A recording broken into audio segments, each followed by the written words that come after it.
গত কয়েকদিন টানা বর্ষণ এবং পাহাড়ের ঢলের কারণে কাপ্তাই হ্রদে পানি বৃদ্ধি পাওয়ার ফলে আমাদের পার্বত্য অঞ্চলের বেশ কয়েকটি উপজেলার রাঙামাটির বাগাইছড়ি, দুধছড়ি, লংগদু, বরকল, বিলাইছড়ি প্লাবিত হয়েছে। সেই কারণে কাপ্তাই হ্রদে পানির উচ্চতা আজকের সকাল পর্যন্ত 104.9 MSL এ উন্নীত হয়েছে।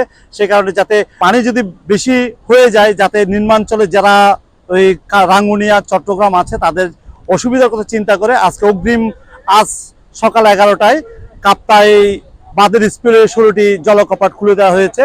এই 16টি জলকপাট প্রায় 6 ইঞ্চি খুলে দিয়ে প্রায় এখান থেকে প্রায় 9,000 কিউসেক পানি নিষ্কাশন করছে। আমরা যদি একটু দেখাতে চাই যে কাপ্তাই স্কুলে হয়েছে, সেই স্কুলের যেই সকালের 11টায় যে স্কুলে খোলা হয়েছে সেই স্কুলে দিয়ে এখন পানি নির্গত হচ্ছে।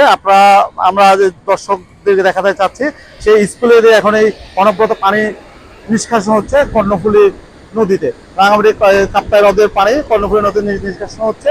এই অবস্থা আমরা যদি আমরা কিছুক্ষণ আগে এই যে ব্যবস্থাপক আছে তার সাথে কথা বলেছে, তিনি আমাদের জানিয়েছেন যে রাঙামাটির যে নির্মাঞ্চল আছে সেই নির্মাঞ্চল যাতে আগামী কয়েকদিন পরে যে ভারী বর্ষণ হবে সেই ভারী বর্ষণে যাতে ডুবে না যায় তার জন্য তারা সে আগাম প্রস্তুতি হিসেবে তারা আজকে থেকে এসে পানি ছাড়া শুরু করেছে।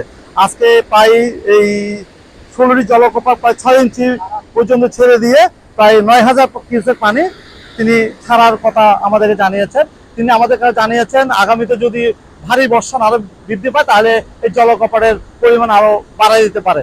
এই যদি হয় তাহলে আমাদের পার্বত্য রাঙামাটি যেই নির্মাঞ্চলগুলো রয়েছে সেই নির্মাঞ্চলগুলোতে আর বন্যার দেখা দিবে না, এবং যে ভাটিতে যেই রাঙ্গুনিয়া, রাউজান এবং চট্টগ্রাম রয়েছে সেই চট্টগ্রাম মানুষও কষ্টের লাঘব হবে বলে তিনি আমাদের জানিয়েছেন। এই ছিল আমার কাছে সর্বশেষ তথ্য। নন্দন দেবনাথ, বাংলা ভিশন, রাঙামাটি।